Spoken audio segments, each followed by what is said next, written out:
नमस्कार दोस्तों, बहुत बहुत स्वागत है आप सभी का हमारी 2 मिनट स्टोरी में। दोस्तों, आज की कहानी बहुत ही खास है। आप सब पूरी कहानी सुनिएगा, बताइए कहानी कैसी लगी। आज की कहानी आइए सुनते हैं।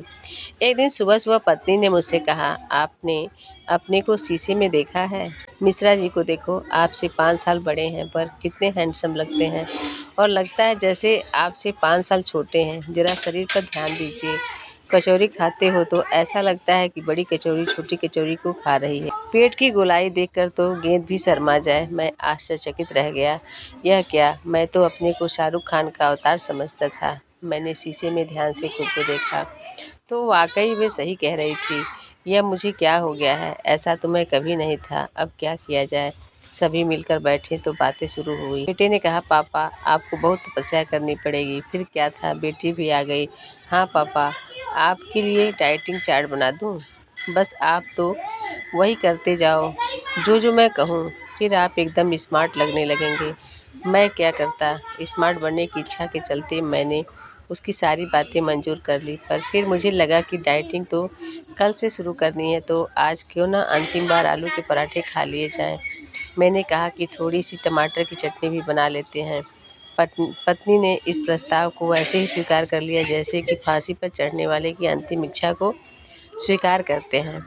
मैंने भरपेट पराठे खाए। उठने ही वाला था कि बेटी पीछे पड़ गई। बेटी ने कहा, पापा एक और ले लो। पत्नी ने भी दया भरी दृष्टि मेरी ओर दौड़ाई। कोई बात नहीं, ले लो, फिर पता नहीं कब खाने को मिले। आमतौर पर खाने के मामले में इतना अपमान हो तो मैं कदापि नहीं खा सकता था, पर मैं पराठों के प्रति इमोशनल था कि बेचारे न जाने फिर कब खाने को मिले। रात को सो गया। सुबह अलार्म बजा। आवाज़ दी तो बोली, घूमने मुझे नहीं, आपको जाना है। मैं मरे मन से उठा। रात को प्रोग्राम बनाते समय सुबह 5 बजे उठना जितना आसान लग रहा था, अब उतना ही मुश्किल लग रहा था। उठा ही नहीं जा रहा था। जैसे तैसे उठकर बाहर आ गया।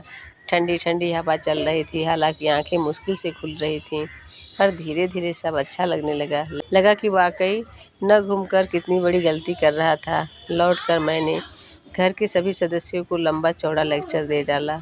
और तो और अगले कुछ दिनों तक मुझे जो भी मिला उसे मैंने सुबह उठकर घूमने के फायदे गिनाए। सभी लोग मेरी प्रशंसा करने लगे। पर सबसे खास परीक्षा घड़ी मेरे सामने तब आई जब लंच में मेरे सामने थाली आई। मेरी थाली की शोभा दलिया बढ़ा रहा था, जबकि बेटे की थाली मसालेदार आलू के पराठे शोभा बढ़ा रहे थे। चूँकि वह सामने ही खाना खा रहा था, इसलिए उसकी महक रह रह कर मेरे मन को विचलित कर रहे थे।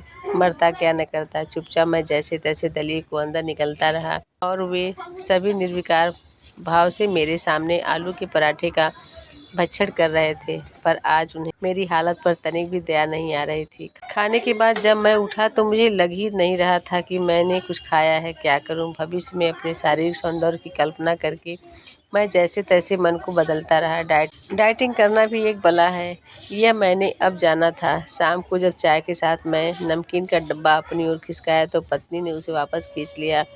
नहीं पापा, है आपके लिए नहीं। यह कहते हुए बेटे ने उसे अपने कब्जे में ले लिया और खोलकर बड़े मज़े से खाने लगा। मैं क्या करता? खून का घूंट पीकर रह गया।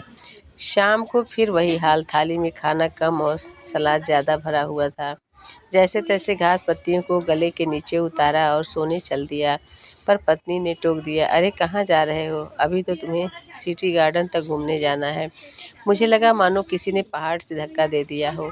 सिटी गार्डन मेरे घर से 2 किलोमीटर दूर है, यानी कि कुल मिलाकर आना जाना 4 किलोमीटर। जैसे तैसे बाहर निकला तो ठंडी हवा बदन में चुभने लगी।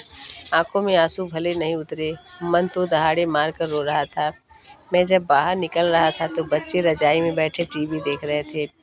बाहर सड़क पर भी दूर दूर तक कोई नहीं था। पर क्या करता, स्मार्ट जो बनना था सो कुछ न कुछ तो करना ही था। फिर यही दिनचर्या चलने लगी। क्योंकि कहानी आपको नेक्स्ट वीडियो में मिलेगी। आप आइए।